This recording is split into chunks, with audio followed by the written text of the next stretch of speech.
They work in a dispatch center together, and they all know each other, and they all know who I am. And you know what's so funny is that, see, even though this keeps falling, Cryon says, Krista, remember what I told you before? Drink this stuff, and you're actually going to notice, you're going to notice something that they didn't really know about. So, you see, they seem to be watching, and for whatever reason, they're watching here, and they're actually waving, and they've actually getting their child to wave with them, which is really, really sadistic. Now, all I'm doing is I'm sitting out here making a video. All I'm doing is I'm saying, you know what, I'm going to outright document and protest attempting to harm me. So, because I am doing that, they are going out on their balconies and flashing me satanic symbols. I mean, if they think they're going to do this and not get away with it, they've got another thing coming. Another thing coming, meaning the entire world is going to know, because I was already told by the reptilian prison, how does it feel to be famous? Several people said to me, you are famous. So, if I'm famous in an underground, I'm going to be famous in an overground, too, if that's how this is going to be.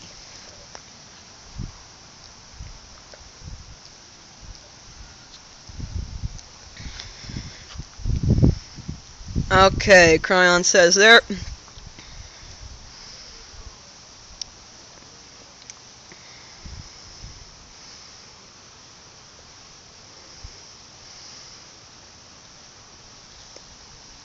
So he says, see how. He's telling me what to do. And to see how you drank that much. And now see how we're going to do something with it. See how someone just parked there, too. What will happen is, you see, they can see so many probabilities at once that the movements will be somewhat synchronized. Also, there. Now,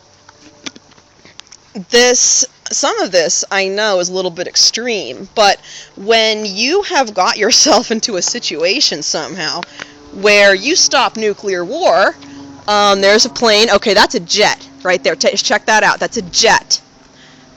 See that? See that right there, guys? That is a jet. That is not a commercial plane. That's a jet. What the heck is a jet doing flying over San Ramon, California? Okay, now I feel stress on my liver. See, Cryon said, yeah, be careful with this. I want you to drink some of it, and then now we're going to put it away. This is part of how he helped me survive. Because, you see, this is what you need to remember. Think of the movie Hannah, where she gets told, adapt or die. Adapt or die. And humans are incredibly adaptable creatures, because we can adapt so well. And also, if any of you were looking, you might not have seen this, because I didn't want to just shine a camera at a little 4-year-old, you know, that's a little bit... Even if a 4-year-old is trying to, you know, slowly kill you somehow, that, I think, no matter what species they are, is a little bit too much. So you could hear what I was saying to the child. And whether or not you could hear what the child was saying back, what the child was actually saying back was, the parent came over and tried to ask the child, are you okay? And the child was saying, yes, I'm okay.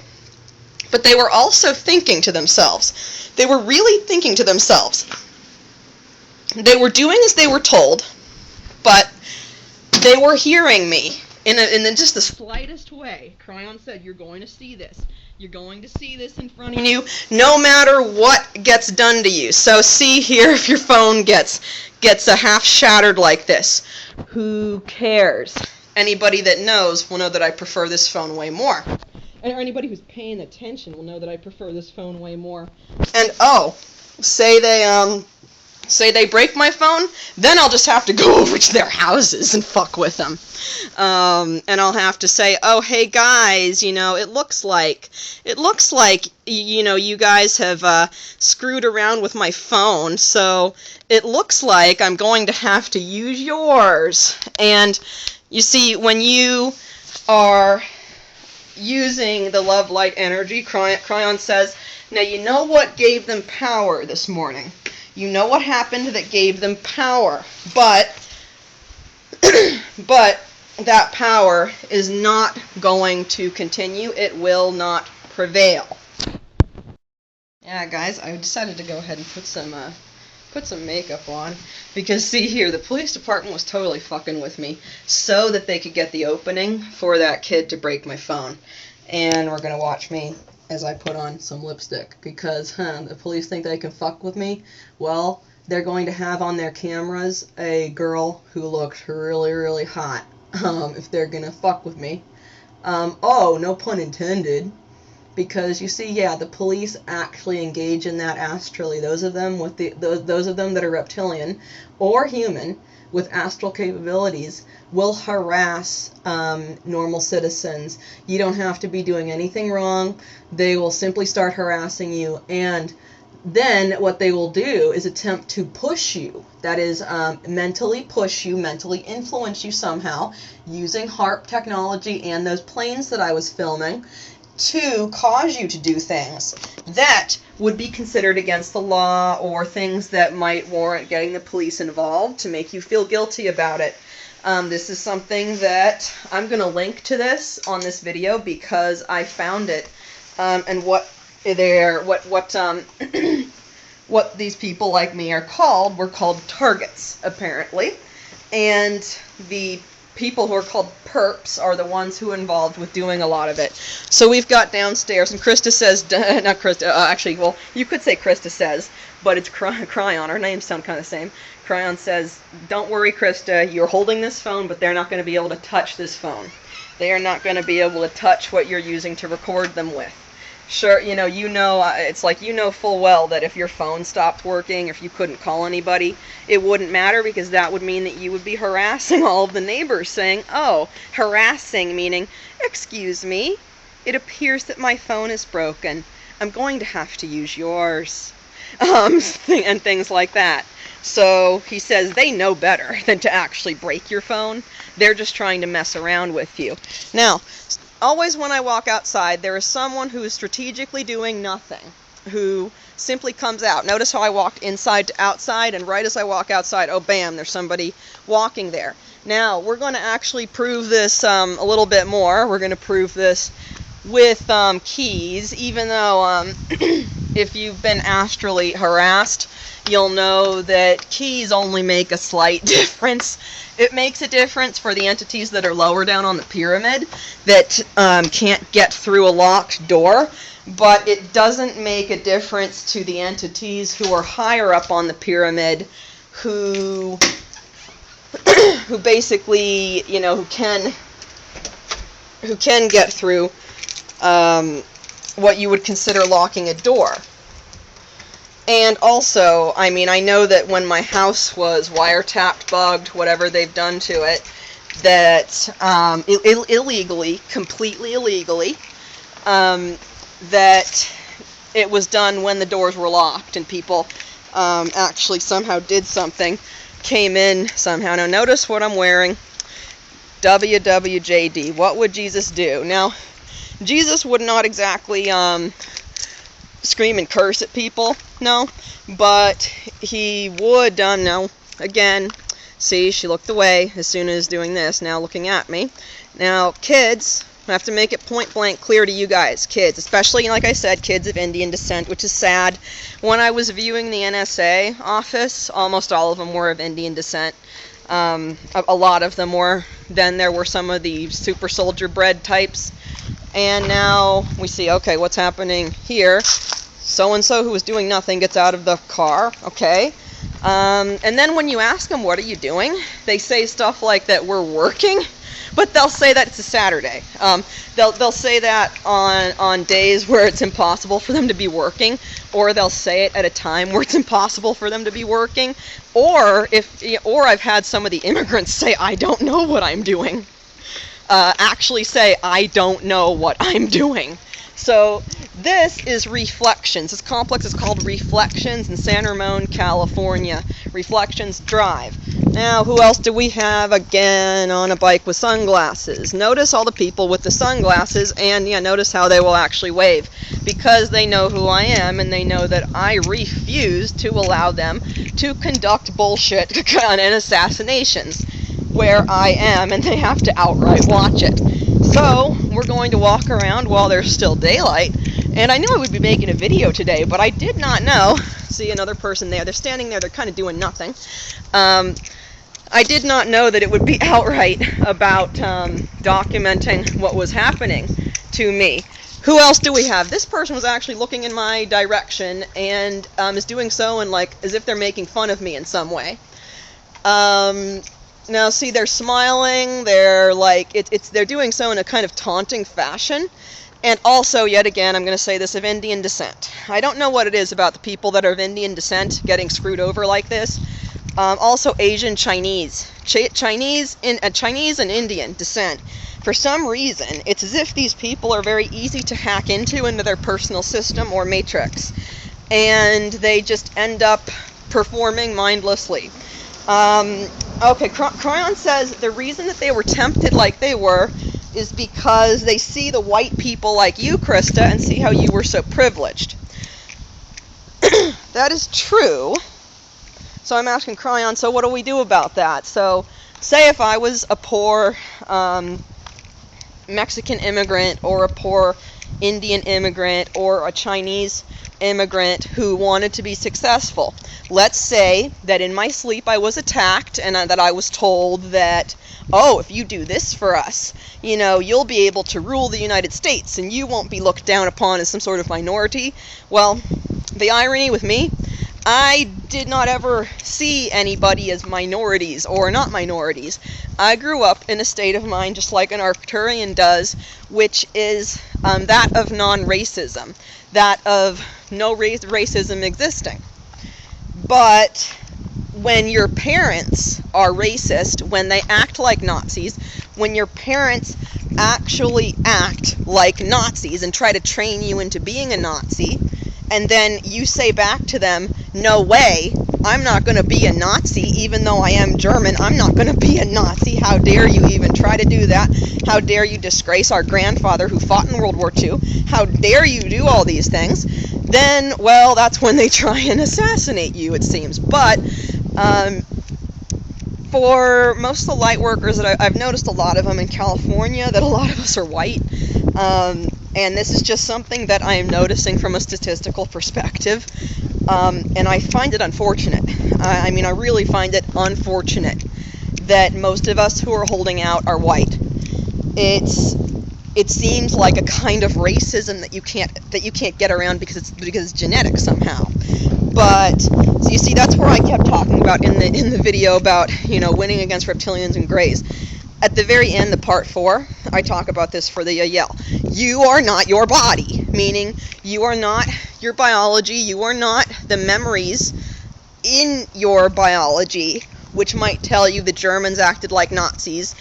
You are not your biology, which says Darth Vader, or whatever. You are not the implants in your head. You are not the implants in your foot. You're not the implants in the bridge of your nose. You're not any of that. You are a soul, a sovereign soul, a sovereign entity. Now where we are, we passed a little ways. There's a large street over there, but we've gone into what is now called the Bridges complex. And see, I can take us on a walk, a little bit, of how I, basically, when I was being attacked, I said, you guys, I notice a lot of you are Italian. That's the mafia, right? Now I've got family on the East Coast. I understand the concept of a sit-down. You guys want to have a sit-down? And they actually, I didn't know that they were agreeing to it, but they did it to me. Where I walking in this direction, which is where my parents live, where they filed a restraining order against me because I went there at 3:30 in the morning, because what's 3 o'clock in the morning? If any of you watch the old show Paranormal State, you will know that 3 a.m. is dead time. So, that's when all the weird stuff's going on. So, I was thinking, shit, All of this stuff is happening to me at the middle of 3 a.m. in the morning. This is ridiculous, and I am going to my house to say, you open the frickin' door and give me my stuff back. And, well, what'd they do? They filed a restraining order. So, we're going to actually look in where I grew up, 760 Winterside Circle, San Ramon, California, and the people who live in that house, with the exception of my brother, are Satanists and are attempting to assassinate me. And we're going to take video of it right now. You can see the car. That car belongs to my stepfather. He was the original orchestrator of all of this. It seemed like after my mother escaped, but my mother was born with the scoliosis, with the curved back, I think for a period of time. See the white car over there? That is 760 Winterside Circle. San Ramon, California, 94583. And that is where the main attack is coming from. And notice that I am literally walking to and fro. Now, it's kind of hard to put a restraining order against, like, your kid that you cooped up in a house, like, within 100 yards, which is what it says, 100 yards. But if you literally live within 100 yards, also, remember, anybody who's watching this and who likes what I'm talking about, or who likes the fact that I'm fighting back, what you guys need to understand is that this house is in the name of Catherine Hauer and Jerry Kihara. Catherine Hauer is the name of my mother. My name is Krista Elizabeth Hauer. Her name is Catherine Louise Hauer. Jerry Kihara is my stepfather, and he was the one who actually filed the restraining order because he has been a piece of shit ever since he married into my family. What we didn't know is that he was a spy the entire time. He became my mother's handler after she divorced my father. But she didn't understand any of this, believe any of this. And in some strange twisted plot, there we've got another random person carrying, they'll be carrying large briefcase type items. Like, notice that.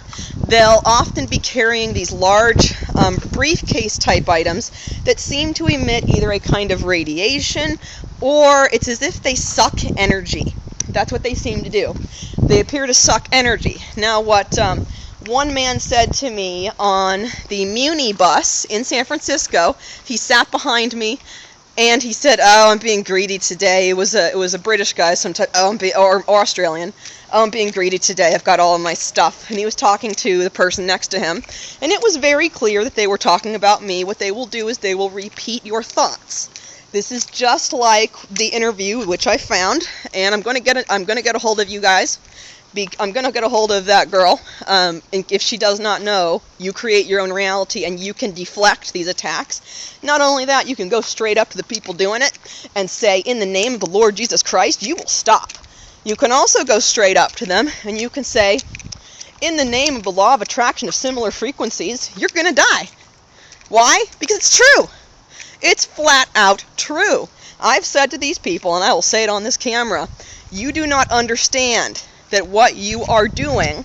Now, one phrase they understand is, "I don't know." So I'll constantly have to rephrase what I'm saying in a positive so that they don't hear the word "not." Because if I say, if I say you are all going to die, that's understandable. But see, they have to understand that I'm not the one killing them. And when I say, "I'm not killing you," they take that to mean I'm killing you. So, you see, you have to try and say this in a different fashion. What you say is, you see, because of the law of attraction, this is just what Jesus says, what you are measuring out is measured back. So, this guy, what's he doing behind me, huh? What you measure out to you is measured back. Now, what I did was pray for peace and stop nuclear war. Okay, but what that was an act of love, an act of such great courage, an act that the next day had me almost dead. What would have been, everyone seeing the different shows about, "Oh, it's August 21st, nothing happened," because of me. And on that day, August 21st, I almost died. I almost died multiple times after that day, And still up until this day, I keep having to fight for my life practically every single day. But Cryon says, don't worry, the tide will turn. And he says, don't worry about what you feel in your body right now, because that's part of the trick. Again, like what Arcturians say is, we false flag very well. So, what they won't tell me what they're doing right now. But remember what I told. All they'll say is, "See, Krista, remember what we told you about how we are using their bone breaking techniques to crystallize your body." They will use these things. Okay, another person, same guy possibly, with sunglasses on their bike again. You see, it's like you're doing nothing. All they will do, I will actually watch this out the window too. They will walk around and follow me inside of the complex when I walk around. Or when I actually attempt to go out anywhere, they will follow me. So, word to all of you. That includes every single one of you. And if you think you can fool me with your children, you have failed. So, remember, if you raise your children in the ways of Satan, in the ways of the darkness, you are killing your own child. You are killing your child by raising them in the ways of the darkness, by raising them as slaves, by raising them to attempt to become assassins, by raising them to commit horrible acts of atrocities that you would think only happen in a concentration camp, but no, they are happening right in your backyard, right in your front yard, right in your house, just like the Walking Dead. And what are we going to do? Yeah, you? What are we going to do? We fight back. But we fight back with our minds. And we fight back in a way that's not fighting. You see, we fight back in a way that is changing the situation. So what I'm doing here, what I did do to one guy is, remember I told you on the video I was going to throw something in somebody's face the next time they tried to screw around with me? Well, I took the guy's kombucha and threw it in his face like a pissed off girl throwing champagne in a man's face. Because, excuse me, you dare think that you can mess around with me? Well, I told you all, if you weren't paying attention, that the next time you do this, I will throw something in your face. Oh, look, I did it. Oh, wow, did we not think that was actually going to happen? Oh, look, we're stupid. Now, who do we have here? We have the person whoever is in this place. Is this the dog groomer? No, it's not. But it looks kind of like the dog. Sorry, you have a car that looks like one of my dog groomer vans. Oh, that's funny. I know that's funny. See, when I said the dog groomer, see, they refer to themselves as dogs, and it's because they are like dogs on leashes. And see, that would be for the dog trash can right there. They refer to themselves as like dogs on leashes. Now, the ones that are complicit, I know it's hard to think of this. See how she said, the ones who are complicit with this kind of stuff actually, and also we're going to film these, the numbers of these apartments. We're going to get both the numbers of these apartments. They refer to themselves as dogs, and we're going to identify exactly where these people live and their so okay. Reflections Drive. Okay, we've got number, looks like 27 and 17. So that adds to 8, which would be our favorite satanic number, 8. And 7, 8, 9, 9 for completion. So we've got 8 and 9. We've got Tweedledee and Tweedledum. Oh, hey guys. Tweedledee and Tweedledum, who live right here. Those people who are asking me hello. And the people who are asking me upstairs. Let's go visit them. 27 and 17. And yeah, you are flat out being called out for harassing an innocent citizen. You're crazy. So, go some help. Actually, if you guys were listening to the video, you would have seen how those people were trying to make satanic symbols at me. You just heard how one of them said, eh. You just heard how all this stuff was happening. Now, what I'm going to do is I'm going to go back and we're going to show you the door of the people upstairs. Now, those people, remember that man. You know that man from a video. Why? He had the little boy who he told to go out and break that girl's phone. But the little boy knows, the phone didn't break because I didn't do it right, Daddy. The phone didn't break because there was an angel there that stopped it. The angel said no. Now, here's our other place. Now, these people are the women cackling. These people, it appears, have at least 2 or 3 children and are using them as slaves. Below me, number 27, now one of their best defenses is to say, go get some help. Excuse me, you dare send your child out as a slave? You're the one who needs some help, bucko. Now, all of this stuff, let's walk through all this. All of this stuff. Now remember, Halloween is All Hallows Eve. It is a satanic holiday. That was something that I had heard about as a little kid, but I didn't really totally know about. And so, you see, we are going to basically walk around as we experience these things. Now, that's what I've been told is the best thing to do about this. Now, see, who do we have here? The best thing to do is to outright go out and record them. And if the files get deleted, do it over again, and do it over again, and do it over again. Notice how the guy said, right there, guy with the red shirt said, oh, that's funny, that I said that looks like a van that a dog groomer had. You see, that's because they're trying to constantly refer to me as a dog. They try to demoralize you. And you see, it makes them pretty pissed off because they can't. They know that I am no dog. They know that, oh good, are you the police officer that I've been waiting for, sir? You got about 3 minutes of my time. What's going on? Well, excuse me, sir. I have had actually actively, what is going on is Show me the video. Show me the video. Okay, Okay, we're going to pause the video here because of these things.